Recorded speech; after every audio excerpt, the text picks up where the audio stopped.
Sejumlah artis dan influencer diajak Presiden Joko Widodo untuk meninjau IKN, di antaranya Raffi Ahmad, Nagita Slavina, Atta Halilintar, Aurel Hermansyah, Gading Martin, dan masih banyak lagi.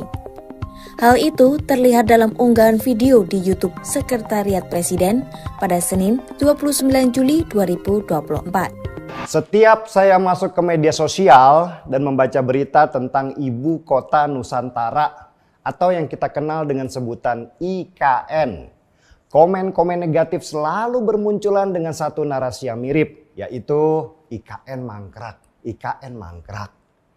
Narasi negatif ini muncul berulang-ulang dan tampaknya itu juga tidak terorganisir ya. Menunjukkan bahwa kata IKN mangkrak itu bukan diarahkan dengan tujuan menjatuhkan nama IKN. Tetapi murni datang dari ketidakpercayaan netizen terhadap IKN. Narasi-narasi negatif ini tampaknya lumayan berpengaruh terhadap istana. Sehingga mereka akhirnya mengundang beberapa influencer dan artis untuk menaikkan kembali nama IKN dan berharap mendapatkan porsi pemberitaan yang positif. Mulai dari Atta Halilintar, Gading Martin, dan teman-temannya. Mereka itu diundang ke IKN bersama Presiden dan naik motor bersama-sama di jalan tol yang sedang dibangun di sana. Agak jadul sih buat saya ya. Karena naik motor ini sudah dilakukan Jokowi berkali-kali dan orang kelihatannya sudah biasa aja melihatnya. Bukan sesuatu yang menarik lagi seperti waktu awal-awal dia lakukan. Seharusnya nih, tim Humas Istana merancang satu aksi kreatif yang baru biar jadi bahan perbincangan. Kan sayang, ya uang miliaran rupiah untuk mengundang artis dan influencer ke IKN itu tidak menghasilkan perbincangan apa-apa di media sosial. Hanya karena gaya promosinya yang gitu-gitu aja.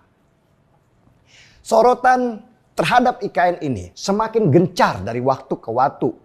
Meski progres pembangunannya juga terus berjalan. Bahkan terakhir saya lihat seniman Bali, Nyoman Nuarte, itu sudah memasang bilah-bilah di Istana Garuda IKN. Jokowi juga difoto sedang menulis di dalam kantornya. Meski interior kantor presiden di IKN itu jadi bahan perbincangan negatif lagi. Karena finishing kantornya terlihat nggak rapi dan seperti dikerjakan dengan terburu-buru. Meski bentuk bangunan-bangunan di IKN itu sudah terlihat dan kota itu sudah setengah jadi. Tetapi permasalahan utama pembangunan IKN itu belum juga selesai.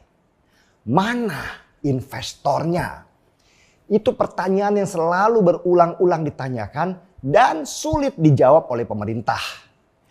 Investor, terutama investor asing ini, penting sekali buat pembangunan IKN karena modal dari negara sudah semakin tipis.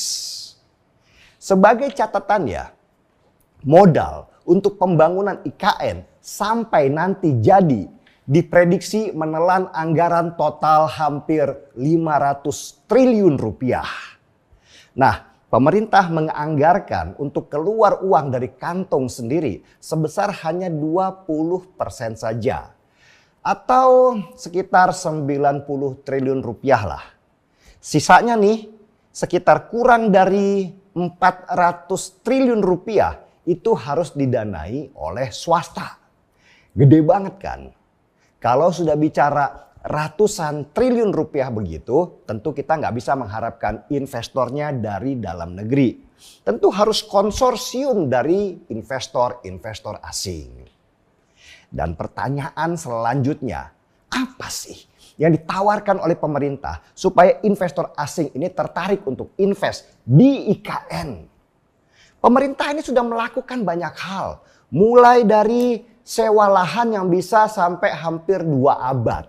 Sampai bikin visa emas untuk investor asing yang mau masuk ke IKN.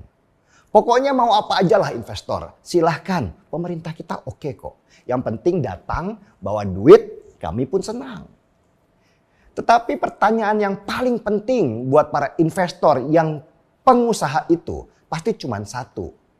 gue dapat apa sih dari IKN? Semisal nih, gue invest 1 miliar rupiah, bagaimana gue bisa lipat gandakan uang itu di IKN? Itu aja pertanyaan mereka para pengusaha itu dengan sederhana yang masih belum dijawab oleh pemerintah selain menawarkan tanah untuk disewa di kota yang belum ada penghuninya. Itulah kenapa belum ada investor asing yang masuk ke IKN meski selalu dibilang sudah ada ratusan investor yang ngantri.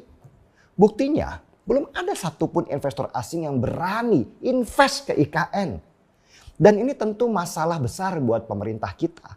Apalagi sisa anggaran yang harus keluar dari kantong sendiri itu semakin tipis. Tersisa hanya belasan triliun rupiah saja dari total 90 triliun rupiah yang harus dikeluarkan oleh pemerintah. Gula yang ditawarkan oleh pemerintah kita belum cukup manis untuk mengundang para lebah. Dan permasalahan ini semakin diperparah dengan tarik ulurnya pemerintah baru dengan lama yang kelihatannya enggan untuk berkantor di IKN. Prabowo ketika menjabat nanti pasti akan meneruskan IKN. Karena itu sudah diatur di dalam undang-undang.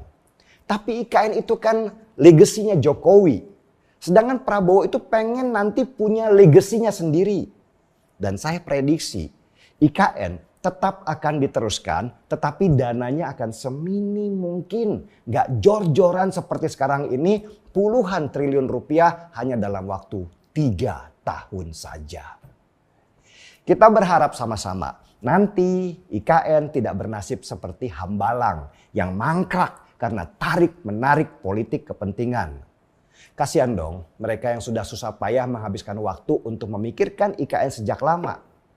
Atau gini aja deh, para influencer dan artis yang kemarin diundang ke IKN, gimana kalau mereka patungan aja untuk investasi di sana?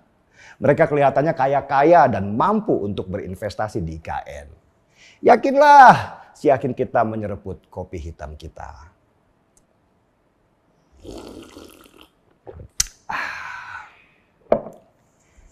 Gaspol.